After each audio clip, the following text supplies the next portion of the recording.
والصلاة والسلام على سيد المرسلين وعلى آله وأصحابه أجمعين. أما بعد، وقال الله تعالى في القرآن المجيد: فأعوذ بالله من الشيطان الرجيم، بسم الله الرحمن الرحيم.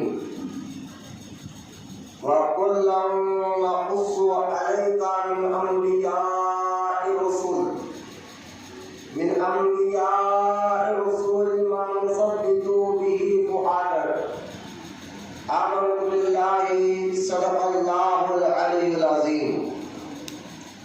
وقال الله تعالى بشأن حبيبه الكريم: إن الله وملائكته يصلون على النبي يا أيها الذين آمنوا صلوا عليه وسلموا تسليما. اللهم صل على سيدنا اللهم صل على سيدنا مولانا محمد ماضي الجود والكرم وعلى آله وأصحابه وبارك وسلم. صلاة وسلاما عليك يا رسول الله صلی اللہ تعالی علیہ وآلہ وصحبہ وسلم. اما بعد، ہر تعریف اور بڑائی صرف اللہ تعالی کے لیے ہے، جو سارے جہان کا مالک ہے، مختار ہے اور جو سارے جہان کا پالنہار ہے. میں اس بات کی گواہی دیتا ہوں کہ اللہ تعالیٰ کے سوا کوئی عبادت کے لائق نہیں، وہ ایک ہے، اس کا کوئی ساتھی اور شریک نہیں. اور میں اس بات کی بھی گواہی دیتا ہوں کہ آپ کے ہمارے پیارے آقا اور مولا حضور رحمت عالم نور مجسم حضرت سیدنا محمد مصطفیٰ احمد مصطفیٰ صلی اللہ تعالی علیہ وآلہ وصحبہ وسلم اللہ تعالی کے آخری رسول اور اس کے برگزیدہ بندے ہیں. اللہ تعالی حضور اکرم نور مجسم رحمت عالم صلی اللہ تعالی علیہ وسلم کی بارگاہ میں اہل بیت، صحابہ کرام، تابعین اور تابعین پر خوب رحمتوں اور برکتوں کی بارش عطا کرے. آمین. آئیے محبت اور عقیدت کے ساتھ سب مل کر ایک مرتبہ پیارے آقا کریم علیہ السلام کی بارگاہ میں درود پاک کا نذرانہ پیش کریں. بڑی اللہم صلی علی سیدنا مولانا محمد وعلی آلہ وسلم. صلاۃ و سلام علیک یا رسول اللہ صلی اللہ تعالی علیہ وآلہ وصحبہ وسلم. معزز سامعین، نوجوان ساتھیوں، بزرگوں، السلام علیکم ورحمۃ اللہ وبرکاتہ. وعلیکم السلام ورحمۃ اللہ وبرکاتہ. قبل اس کے کہ آج کا میں موضوع اور آج کا جو ٹاپک آپ کے سامنے رکھنا ہے اس کے بارے میں کچھ عرض کروں. طریق اہل سنت و جماعت کے مطابق آئیے سب سے پہلے ہمارا درود پاک کی فضیلت کو سنتے چلیں. حدیث مبارکہ میں آتا ہے، صحابی رسول عبداللہ بن عامر بن ربیع رضی اللہ تعالیٰ عنہ فرماتے ہیں کہ میں نے حضور صلی اللہ تعالیٰ علیہ وسلم کو یہ خطبہ دیتے ہوئے سنا کہ سرکار مدینہ علیہ السلام ارشاد فرما رہے تھے کہ جو شخص مجھ پر درود پڑھتا ہے اور جب تک پڑھتے رہتا ہے اللہ کے فرشتے اس وقت تک اس پر رحمت بھیجتے رہتے ہیں. سرکار علیہ السلام فرماتے ہیں یہ جاننے کے بعد اب تمہاری مرضی کی کم پڑے یا زیادہ پڑے، یعنی جب تک تم پڑھتے رہو گے اللہ کے فرشتے تم پر رحمت بھیجتے رہیں گے. درود پاک کے بے شمار فضائل احادیث مبارکہ میں آئے ہیں، درود پڑھنے سے اللہ تعالی مشکلوں کو بھی دور فرماتا ہے، مصیبتوں کو بھی دور فرماتا ہے، پریشانیوں کو بھی دور فرماتا ہے۔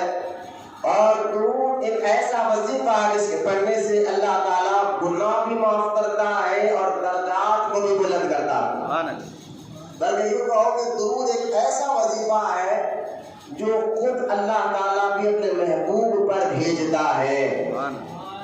آئیے محبت اور عقیدت کے ساتھ پھر سے ایک بار پیارے آقا کریم علیہ السلام کی بارگاہ میں درود پاک کا نذرانہ پیش پڑھیں اور خاموش کھل جائے، سب مل کر پڑھیں اللہم صلی علی سیدنا مولانا محمد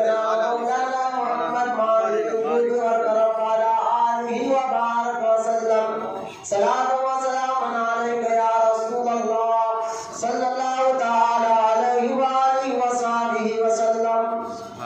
معزز سامعین، آج کا یہ موضوع، آج کا ٹاپک جو ہے ہم کے بزرگ کو یاد کرنے اور ان کی بارگاہ میں نذرانہ عقیدت پیش کرنے کے لیے یہاں اس جمعہ کے خطاب میں ہم جمع ہو رہے ہیں۔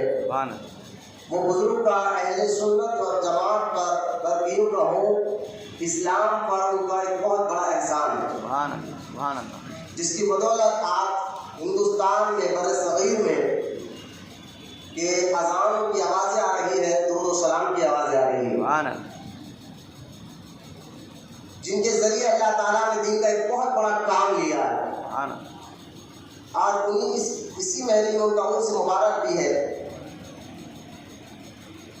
جن کے ذریعے اللہ تعالیٰ نے مغلیہ سلطنت کے بادشاہ اکبر کی دھجیاں اڑانے اور جہانگیر کو سیدھے راستے پر لایا۔ اگر جس کے بارے میں بتانے جا رہا ہوں ان کو سمجھنا ہے تو آپ کو تاریخ میں پیچھے لے کر جاؤں گا، مغلیہ سلطنت میں اکبر بادشاہ کا دور بھی آپ کو سمجھنا پڑے گا۔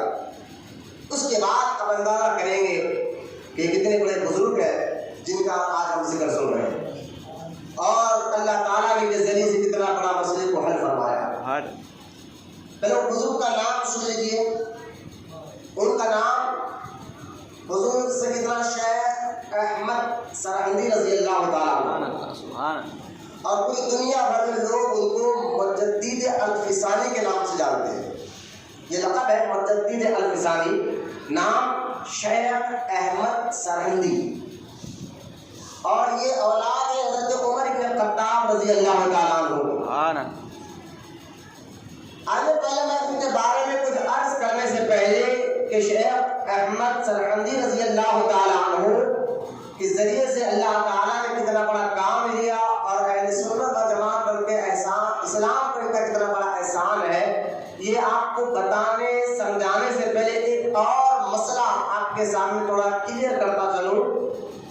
ایک سوال ہمارے ذہن میں بھی آ سکتا ہے، وسوسہ، یا یہ وسوسہ ڈالنے والے کچھ بدعقیدہ وہابی بھی اس قسم کی باتیں آپ کے ذہن اور آپ کے فکر میں ڈال سکتے ہیں، کیونکہ وسوسے ڈالنے والا صرف شیطان ہی نہیں ہوتا۔ ذرا غور سے سننا، ہمارے اندر جو وسوسے آتے ہیں، یہ وسوسے ڈالنے والا، ہم کہتے ہیں غلط وسوسے آ رہے ہیں تو ہم سمجھتے ہیں شیطان ڈالتا ہے، تو یقیناً غلط وسوسے شیطان ڈالتا ہے، یہ قرآن حدیث سے ثابت ہے۔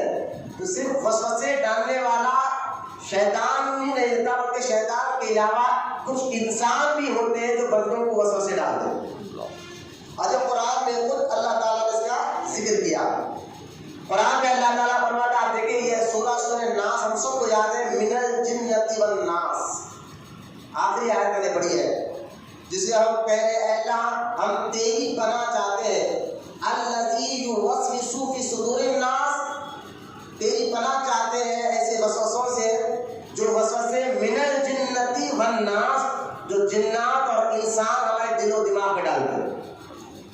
تو یہ سورہ ناس میں ہم کہتے ہیں اللہ ہم تیری پناہ چاہتے ہیں وسوسوں سے۔ وسوسے ہمارے ذہن میں جو ڈالتے ہیں، ایک تو وسوسہ شیطان ڈالتا ہے، ارے اللہ ہے تو دکھائی کیوں نہیں دیتا، اس طرح کی باتیں بھی ڈالتا ہے، اور ایک وسوسے جو ہے انسان نما شیطان، ایسے انسان یہ ڈالتے ہیں، جیسے کہ وہابیوں کو دیکھ رہے آپ، کہ نبی تو ہماری طرح تھے، وسوسہ ڈال دیا، سوچنے میں پڑ گیا۔ آپ جس کا کلمہ پڑھ رہے ہو تو کچھ نہیں کر سکتے۔ یہ درگاہوں کا عرس کیوں مناتے ہو، اس کا فائدہ کیا ہے؟ یہ مزارات پر کیوں جاتے ہو؟ یہ عرس میں ان کی یاد کیوں مناتے ہو؟ اب یہ وسوسے ڈال دے تو آپ کو ایک سوال بھی ہوتا ہے، اور ڈالنے والے وسوسے بھی ڈال دیتے ہیں کہ یہ کیوں عرس منایا جاتا ہے، کیوں جو ہے بزرگان دین کی یاد کو منائے جاتے ہیں؟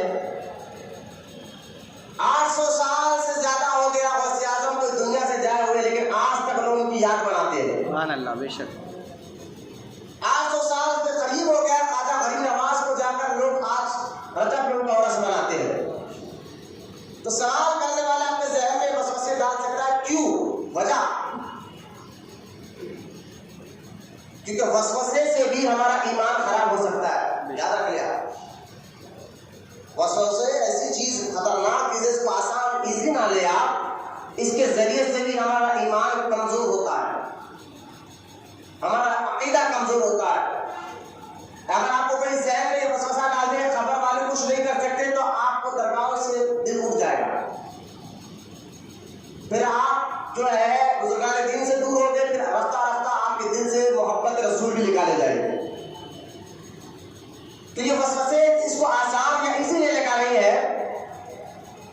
اگر کوئی آپ سے پوچھے کہ یہ اللہ کے نیک بندوں کی یاد منانا، عرس کے موقع پر تیار ہونا، یاد منانا، ان کے مزارات پر جانا، دعائیں کرنا، یہ کیوں ہے؟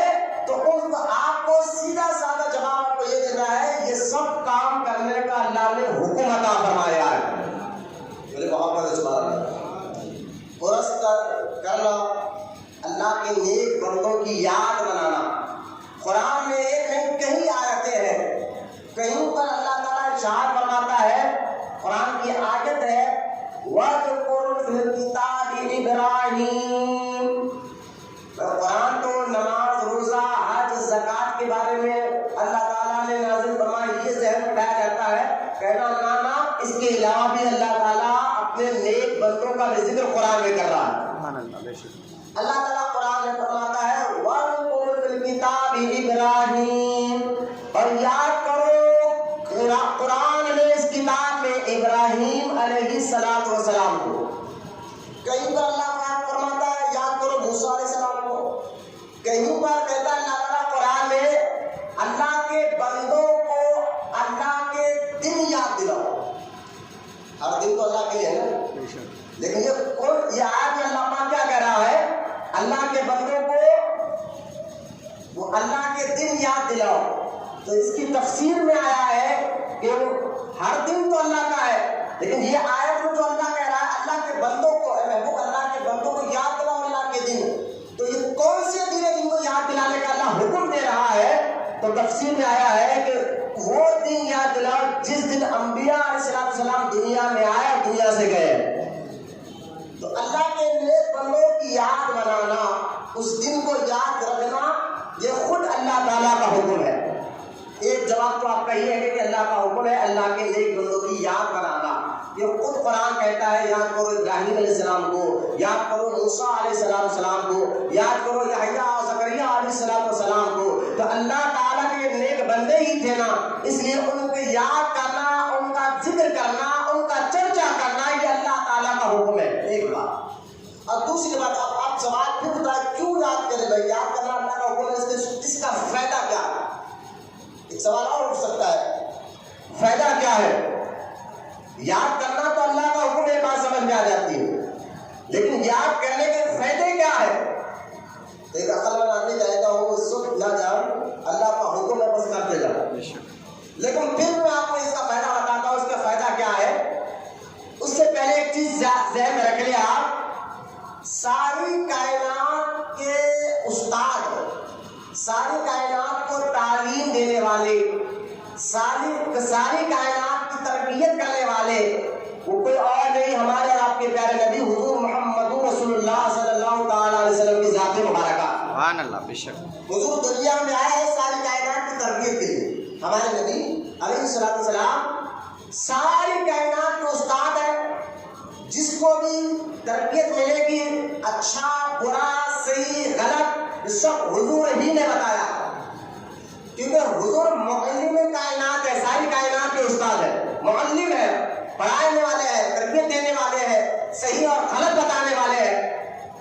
تو جس طرح ساری کائنات کے استاد حضور صلی اللہ تعالی علیہ وسلم کی ذات ہے، اسی طرح اللہ کے رسول علیہ السلام کے استاد اور حضور کی تربیت کرنے والا اللہ ہے۔ بے شک سبحان اللہ، بولے محمد سبحان اللہ۔ سبحان اللہ۔ اللہ تعالیٰ نے حضور کی تربیت کی ہے، اللہ تعالیٰ نے حضور کو مقام و مرتبہ عطا فرمایا ہے، اللہ تعالیٰ نے حضور علیہ السلام کی جو ہے تربیت کی ہے۔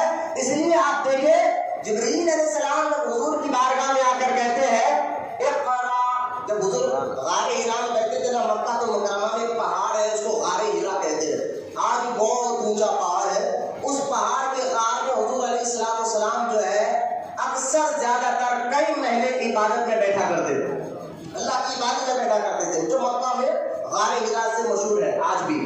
اگر آج بھی اگر اللہ ہم کو حج یا عمرہ کرنے کی توفیق عطا فرمائے اور ہمیں بھی بلا لائے اس کا گھر دیکھنے کی، تو آج بھی اگر آپ جا کر دیکھیں گے زمین سے 5 یا 6 ہزار فٹ کی اونچائی پر وہ پہاڑ اور اس کے اوپر غار ہے، اس غار میں اللہ کے رسول علیہ السلام اللہ کی عبادت میں بیٹھتے تھے۔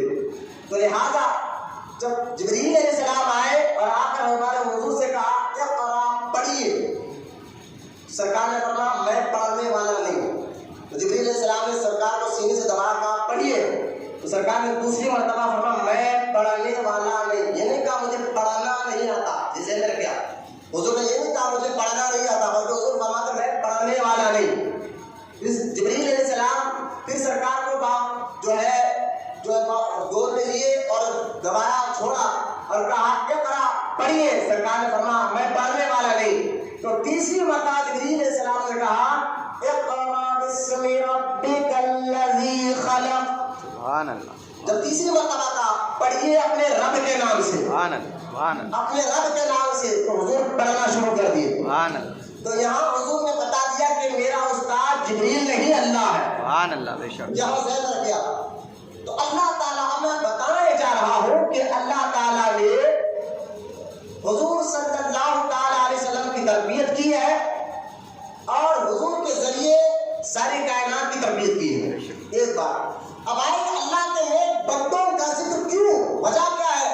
تو پہلے آئے قرآن سورہ ہود کی ایک آیت میں نے پڑھی ہے کہ خطبے میں بھی وہی آیت آپ کے سامنے پڑھاؤ تاکہ آپ جواب دینے والے بنے وہابیوں کو۔ ذہن رکھے کچھ لوگ آپ کو ذہن میں بھٹکا سکتے ہیں آج بھی، کیوں بیعتی کرتے ہو، کیوں چھٹی شریف کرتے ہو، تو آج تو ہمارا حال یہ ہے کہ ہم ایک دنیاوی معلومات تو اتنے رکھتے ہیں کہ فلاں ٹیم کا کرکٹ پلیئر کا کپتان کون ہے، اس کا نام کیا ہے، باپ کا نام، دادا کا نام، کہاں پیدا ہوا، یہ ساری ڈیٹیل ہمارے پاس ہوتی ہے۔ لیکن تعجب ہے کہ آج اگر کوئی وہابی ہمیں کچھ سوال کر لے کہ اللہ کے نیک بندوں کو تم یاد کیوں مناتے ہو، تو ہمارے پاس جواب نہیں۔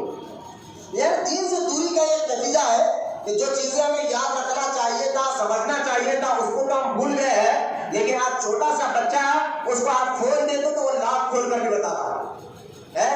یہ کس طرح ہمارا جائے جا رہا ہے؟ یقیناً جیسے گھر میں ماحول ہوتا ہے بچوں پر بھی وہی اثر ہوتا ہے۔ اگر گھر میں ماحول دینی ہے تو بچوں پر بھی اثر دینی ماحول کا پڑتا ہے۔ تو غور کرے، یہ اگر کوئی آپ سے پوچھے کیوں یاد بناتے ہو، بھائی ورس کیوں بناتے ہو، اللہ کے نیک بندوں کی اس کا فائدہ کیا ہے؟ تو اللہ تعالیٰ قرآن میں سورہ ہود میں آیت نمبر 120 اللہ تعالیٰ ارشاد فرماتا ہے، توجہ کرنا، وَكُلًّا نَقُصُّ عَلَيْكَ مِنْ أَنْبِيَاءِ الرُّسُلِ، بولو محبت سے سبحان اللہ۔ اللہ تعالیٰ ارشاد فرماتا ہے اے محبوب ہم سب رسولوں کے قصے جو آپ کو سناتے ہیں، توجہ کرنا، یہ بچے بات مت کرو، باہر جا کے بات کرنا، یہ مسجد ہے، مسجد میں بات کرنے کا حکم نہیں ہے، اور اپنے گھر میں نہیں بیٹھے، اللہ کے گھر میں بیٹھے ہیں، اس کا ادب ہم سب کو لازم، ہر مسلمان پر لازم ہے۔ اب یہ اور بات ہے کوئی مسجد میں نہیں بولتے ہوں گے، لیکن یہاں میں بولتا ہوں کیونکہ یہاں بولنے پر کوئی مجھے رکاوٹ نہیں ہے، اور میں اپنی طرف اپنے گھر کی بات نہیں بولتا ہوں، قرآن حدیث کی بات بولتا ہوں۔ اللہ میرے اندر سے انانیت بھی نکالے، اکڑ بھی نکالے، میں انانیت کی بات نہیں کر رہا ہوں، یہ دین کا ہے نا، آپ کو بتا رہا ہوں، جو قرآن حدیث کی بات ہے وہ آپ کے سامنے رکھنا ضروری ہے۔ توجہ کریں، اللہ تعالیٰ قرآن میں فرماتا ہے وَقُلْ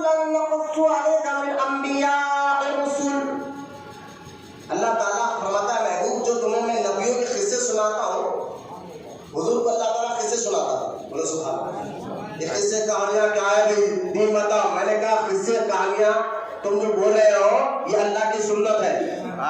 بولے سبحان اللہ. اللہ کی سنت ہے. آسان لفظوں میں بول رہا ہے اللہ کی سنت ہے. اللہ تعالیٰ اپنے نبی کو یعنی ہمارے نبی اپنے محبوب کو اللہ تعالیٰ آدم علیہ السلام کے قصے سناتا تھا, موسیٰ علیہ السلام کے بارے میں سناتا تھا, ابراہیم علیہ السلام کے بارے میں بتاتا تھا, اسماعیل علیہ السلام کے بارے میں بتاتا تھا. گویا کہ ہر نبی کے بارے میں اللہ تعالیٰ حضور کو کھول کھول کر بتاتا تھا. کیوں؟ کیونکہ اللہ تعالیٰ حضور کا استاد ہے, حضور کی تربیت کر رہا ہے. اب دیکھیں اللہ فرماتا ہے محبوب یہ جو واقعات اور یہ قصے میں سناتا کیوں ہوں ہے, یاد رکھنا کہ اللہ والوں کا ذکر کیوں, غوث اعظم کا ذکر کیوں, غریب نواز کا ذکر کیوں. تو اللہ پاک فرماتا ہے محبوب جو تیرے پر میں نبیوں کے واقعے تجھے سناتا ہوں, ان کے قصے تجھے سناتا ہوں, کیوں سناتا ہوں؟ اللہ ارشاد فرماتا ہے ما نثبت به فؤادک, اے محبوب یہ قصے کہانیاں جو سارے نبیوں کے میں تجھے سناتا ہوں, اس کی سنانے کی وجہ یہ ہے تاکہ اس قصے کہانیوں کو سن کر تیرا دل مضبوط ہو جائے. بولے محبت سے سبحان اللہ. یہ واقعات سن کر تیرا دل مضبوط ہو جائے. تو یہاں سے پتا چلا اللہ کے نیک بندوں کے واقعات سننے سے ہمارا ایمان اور عقیدہ اور زیادہ مضبوط ہو جاتا ہے. ایک ایک لفظ پر آپ غور کرتے جا. اللہ کے نیک بندوں کے قصص واقعات سننے سے, آپ دیکھیں ہم نے غوث پاک کا واقعہ سنا, غوث اعظم وسیلے کو مانتے تھے. بولو محبت اللہ. اللہ کی بارگاہ میں ذریعہ دینا, وسیلے دینا, یہ حضور غوث پاک کا بھی عقیدہ تھا. اگر کوئی آج کے وہابی آ کر کہ یہ وسیلہ کچھ نہیں ہے, آج کے لوگوں نے نکالا ہے, تو کہنا ہے اللہ تیرا شکر ہے تو نے ہمیں غوث اعظم کے جیسے عقیدے کو دنیا میں رکھا ہے. ہمارا عقیدہ آج کا نہیں, پرانا عقیدہ, صحابہ والا عقیدہ ہے, تابعین والا عقیدہ ہے, تبع تابعین والا عقیدہ. اس بات پر میں نے گزشتہ جمعہ بڑی ڈیٹیل کے ساتھ آپ کے سامنے بات رکھی ہے. تو اللہ کے نیک بندوں کے واقعات سننے سے, ان کے قصص سننے سے ہمارا دل مضبوط ہوتا ہے, ایمان مضبوط ہوتا ہے اور عقیدہ مضبوط ہوتا ہے. بولے محمد سبحان اللہ. اب آئے شیخ احمد سراندی رضی اللہ تعالی عنہ, جو دیکھیں کا نام ہے شیخ احمد. اب میں ان کا واقعہ کیوں سنا رہا آپ کو سمجھ آیا. میں نے کہا ان کے ذریعے سے اللہ تعالیٰ علیہ السلام کا بہت بڑا کام لیا, اور ان کو سمجھنا ہے تو پہلے میں ان کے بارے میں چند باتیں آپ کو بتاتا ہوں. یہ حضرت فاروق اعظم کی اولاد میں سے. ان کے دادا پردادا جو ہے ایران کے بادشاہ گزرے ہیں, پھر انہوں نے بادشاہ چھوڑی. ان کے 8ویں دادا شیخ رفیع الدین قنداری ایک اللہ کے ولی بزرگ کے ساتھ ایران سے ہندوستان آئے, اور ہندوستان کے شہر دلی میں آ کر رکے. توجہ کرنا, یہ شیخ رفیع الدین قنداری کون ہے؟ یہ مجدد الفسانی کے 4 یا 5ویں پردادا ہے. اب جس ولی کا ذکر سننے جا رہے ہیں اس کی میں بتانے کے لیے غور کرنے جائے. اب غور کریں, وہ جب آئے تو کچھ لوگ پنجاب سے, انڈیا کا جو علاقہ پنجاب 2 ہے, ایک پنجاب پاکستان میں ہے, ایک انڈیا میں. آپ جس پنجاب کا میں بات کر رہا ہوں انڈیا کی بات کر رہا ہوں. تو پنجاب سے کچھ لوگ بادشاہ کے پاس دلی میں آئے اور آ کر کہا حضور جب ہم پنجاب سے دلی آنا چاہتے ہیں تو راستے میں ایک ایسا جنگل وہاں ہے, اس جنگل کو سرحد کہتے ہیں. کیا کہتے ہیں؟ سرحد. آج بھی اس کا نام ہے. انڈیا کے تاریخ کی بات کر رہا ہوں, انڈیا ہی کی بات کر رہا ہوں. سرحدی کہتے ہیں. سرحدی کہتے ہیں یہ سنسکرت زبان میں شیروں والی جگہ. اس دور میں پنجاب سے دلی آنے والے کو جو راستے میں جنگل پڑتا تھا, اس جنگل سے گزرنا پڑتا تھا, اور اس جنگل میں ایک نہیں کئی ہزاروں کی تعداد میں شیر کھلا پھرا کرتے تھے. شیر جو ہے کھلے پھرا کرتے تھے. تو دلی میں آ کر لوگوں نے شکایت کی حضور جب دلی ہمیں آنا پڑتا ہے تو ہمیں ایسا خطرناک جنگل پار کرنا پڑتا ہے جس کو سرحد کہتے ہیں, وہاں شیر زیادہ ہے. اب ایک کام کریے, اس جنگل میں کچھ شہر آباد کر دیجئے تاکہ ہمارا راستہ آسان ہو جائے, جب بھی دلی آ جائے تو ہمیں جانی نقصان نہ ہو. تو دلی کے بادشاہ نے کہا کہ جاؤ, جا کر کچھ بزرگوں کو کہا کہ سرحد کی بنیاد, دلی کے شہر کی بنیاد, جو پنجاب میں جو شہر کا علاقہ ہے سرحد, اس کی بنیاد رہو, وہاں قلعہ بناؤ تاکہ وہاں شہر آباد کیا جائے. تو ہم گئے, جا کر قلعے کی بنیاد رکھی. رات میں رکھتے تو صبح اٹھنے تک دیکھتے کہ وہ بنیاد ٹوٹ جاتی. بنیاد کو بناتے، پھر صبح اٹھے دیکھتے وہ قلعے کی بنیاد ٹوٹ جاتی۔ آخرکار مجدد الفسانی کے دادا اپنے ہاتھوں سے اس بنیاد کو رکھتے ہیں۔ اور دیکھیے آپ جو سرہنش ہے نا، یہ فاروق اعظم کی اولاد نے، یعنی جس بزرگ کا ہم ذکر سننے جا رہے ہیں، ان کے دادا نے اس شہر کی بنیاد رکھی، اور اللہ تعالیٰ نے ان کے ہاتھ سے جب بنیاد رکھی تو اس شہر کو آباد کر دیا۔ اب صبح دیکھے تو وہ شہر، وہ قلعے کا بنیاد کسی نے توڑا نہیں تھا، یعنی جنات توڑ دے رہے تھے، لیکن جب اللہ کے ایک نیک بندے نے بنیاد رکھی تو جنات کی ہمت نہیں ہوئی اس بنیاد کو توڑنے کی۔ اب شیخ جن کے دادا پر دادا ایسے ہو، جنات ان سے ڈرتے ہو، اب بنیاد رکھی اسی سرہند کے شہر میں اکبر بادشاہ کے مغلیہ سلطنت کے دور میں پیدا ہونے والے کا نام شیخ احمد سرندی رضی اللہ تعالیٰ عنہ۔ بڑے محبت سے سبحان اللہ۔ آپ کے والد کا نام شیخ عبد الاحد رحمۃ اللہ علیہ ہے۔ شیخ عبد الاحد رحمۃ اللہ علیہ فرماتے ہیں کہ میرا بیٹا جب پیدا ہونے والا تھا تو خواب میں مجھے اللہ کے رسول علیہ السلام تشریف لائے اور لا کر کہا، اے شیخ عبد الاحد، مبارک ہو، تمہارے گھر میں ایک ایسا بچہ پیدا ہونے والا ہے جس کے ذریعے سے اللہ تعالیٰ اسلام کا ایک بہت بڑا کام لینے والا ہے۔